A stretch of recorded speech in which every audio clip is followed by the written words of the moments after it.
ராசே, என்னங்க எது கூப்பிட்டியா? காஃபி போடு.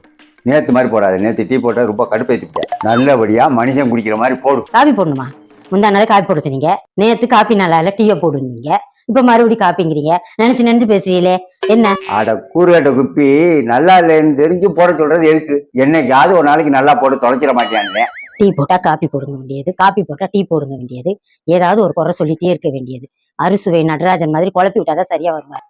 டீ போட்டாச்சு, இப்ப காப்பி கலக்க வேண்டியது, இப்ப டீயை கலக்க வேண்டியது. சுத்தலான காப்பி தயார். இந்தாங்க நீங்க கேட்ட காப்பி. சூப்பர். நர்ஸு காப்பினா நர்ஸு காப்பிங்க. யோ, அது நர்ஸ் காப்பி இல்லையா, நாரசூஸ் காப்பி. இனிமே நீ காப்பி போட்டா இப்படித்தான் போடணும். இந்த என் தங்கமே, இந்த காப்பி போட்டதுக்கு ஒரு மோதிரம் போடுறதுன்னா அவன் மனுஷனாவே இருக்க முடியாது. கல்யாணம் ஆன நாள்ல இருந்து இந்த ஆள் அறிவாளி ஆகணும் எம்பிட்டோ முயற்சி பண்ணேன். லூஸ் ஆக்குறதா ரொம்ப ஈஸி போல இருக்கு.